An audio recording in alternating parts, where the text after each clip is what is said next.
तो जब पत्नी के द्वारा केस किया गया, ऑनरेबल सुप्रीम कोर्ट ने देखा और कहा कि पत्नी के पास ऐसा कोई भी सबूत नहीं है जिससे कि ये साबित हो कि पत्नी के साथ क्रुएल्टी की गई है या फिर दहेज की डिमांड की गई है।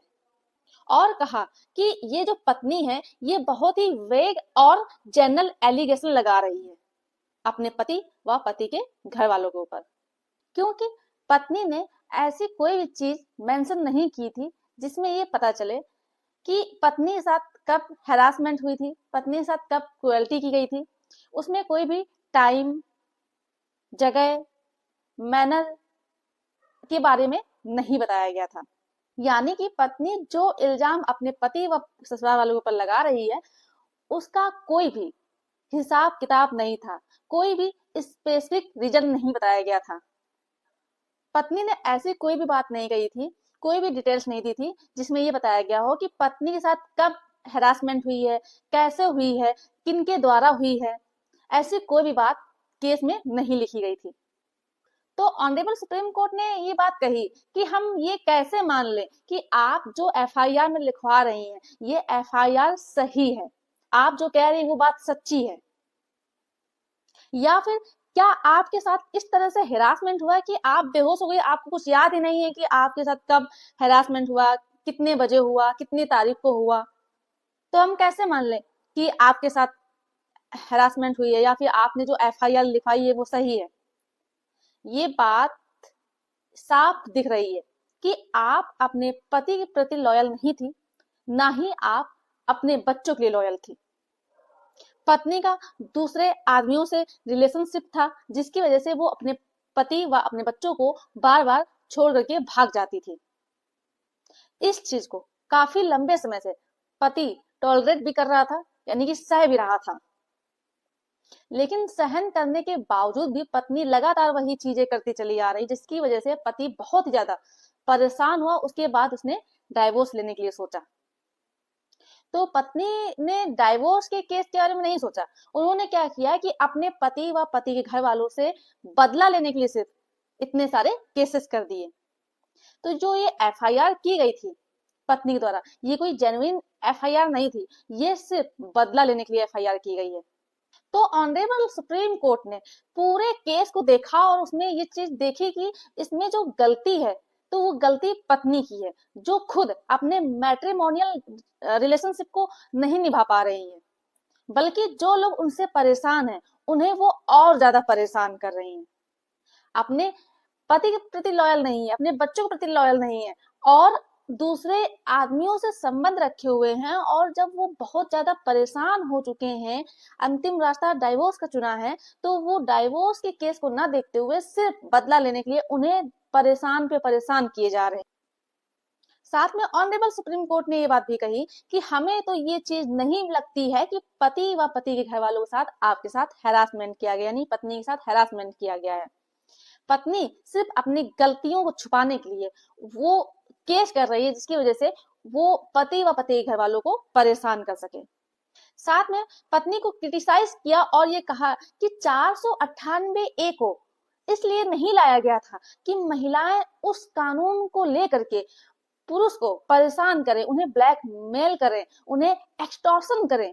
पति और पति के घर वालों को परेशान करने के लिए इस कानून का उपयोग करें, इसलिए तो ये कानून नहीं आया था।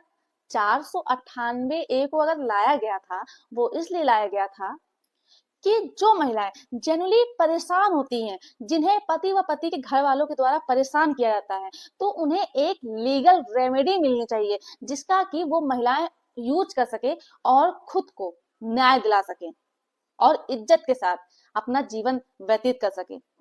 साथ में ये भी बात कही, ये तो एक ट्रेंड बन चुका है कि हस्बैंड और वाइफ में जब भी कभी कोई मैट्रिमोनियल डिस्प्यूट होता है तो वो क्या करती हैं कि वो पति और पति घर वालों को परेशान करने के लिए 498A का उपयोग करने लगती हैं। साथ में ये भी कहा कि आप लोग जो ये फर्जी केसेस करते हैं झूठे, इससे कानून का समय बहुत ज्यादा बर्बाद होता है और जो महिलाएं सच में प्रताड़ित होती हैं उनको भी उसी नजर से देखा जाता है। ऑनरेबल सुप्रीम कोर्ट ने कहा कि हम ये नहीं कहते हैं कि सारे केसेस फेक हैं, कुछ केसेस जेन्युइन भी होते हैं, कुछ पत्नी सच में प्रताड़ित होती हैं, लेकिन जो महिलाएं सच में ये केसेस कर रही हैं, इससे समाज में तो ये जाता है कि जो पति या पति के घर वाले अपनी पत्नी की बात नहीं मानते हैं, उनकी डिमांड को पूरा नहीं करते हैं, तो उन्हें बस परेशान करने के लिए 498 का केस कर दो, जो कि गलत है। ऐसा नहीं करना चाहिए। तो ये तो बात हुई 498 की। लेकिन ऑनरेबल सुप्रीम कोर्ट ने, जो हाई कोर्ट है, उन्हें भी क्रिटिसाइज किया। और मामला ये था कि इस केस में होता ये है कि जब पत्नी के द्वारा आरोप लगाया जाता है, एफआईआर की जाती है, तो पति व पति के घर वाले जाते हैं ऑनरेबल हाई कोर्ट अपनी एफआईआर को क्वेश कराने के लिए। ये बात आप सब लोग मालूम होनी चाहिए कि जब किसी व्यक्ति के ऊपर झूठी एफआईआर दर्ज हो जाती है, तो जिनके ऊपर झूठी एफआईआर दर्ज होती है, वो लोग ऑनरेबल हाई कोर्ट जा सकते हैं अपनी झूठी एफआईआर को क्वेश यानी कि समाप्त कराने के लिए। तो जब वो लोग गए, तो ऑनरेबल हाई कोर्ट ने एफआईआर को क्वेश करने से साफ साफ मना कर दिया। तो यहाँ पर ऑनरेबल सुप्रीम कोर्ट ने ये बात कही और एक केस का हवाला भी दिया, जो कि हरियाणा बनाम भजन लाल 1992 का केस है, जो कि ऑनरेबल सुप्रीम कोर्ट का है। इस केस का हवाला देते हुए ये बात कही कि ऑनरेबल हाई कोर्ट के पास या ट्रायल कोर्ट के पास ऐसा कोई मामला आता है जिसमें ये इस बात साफ दिखती है कि ये जो एफआईआर दर्ज की गई है, ये फर्जी एफआईआर है, जेन्युइन नहीं है, तो उसे वहीं पर खत्म कर देना चाहिए, ना कि उन व्यक्तियों को ऊपर आने के लिए मौका मिले। लेकिन आप लोग इस चीज को ध्यान नहीं दिए और इन लोगों को ऊपर तक आना पड़ा। तो इन सारी चीजों को देखते हुए ऑनरेबल कोर्ट ने कहा कि यहाँ पर पत्नी गलती है, पत्नी ने झूठे आरोप लगाए हैं, जो कागज दिखे, जो सबूत दिखे, जो पूरी एविडेंस दिखा, उसके आधार पर। और साथ में ऑनरेबल हाई कोर्ट से और ट्रायल कोर्ट से कहा कि अगर आपके पास कोई इस तरह की एफआईआर आती है क्वेश कराने के लिए, जिससे कि ये साफ साफ साबित हो रहा है कि ये जेन्युइन नहीं है, ये फेक एफआईआर है, तो आपको वहीं पर खत्म कर देना चाहिए, ना कि उन व्यक्तियों को ऊपर तक आने का मौका देना चाहिए। तो ये जानकारी हर पति के लिए बहुत ही ज्यादा महत्वपूर्ण रही होगी। आई होप कि ये जानकारी आपको पसंद आई होगी। तो अगर आपको जानकारी पसंद आई है तो वीडियो को लाइक जरूर कर दें, ज्यादा से ज्यादा लोगों को शेयर कर दीजिए। और अभी भी अगर आपने चैनल को सब्सक्राइब नहीं किया है तो ये आपका ही चैनल है, आप इसे सब्सक्राइब जरूर कर दें। धन्यवाद।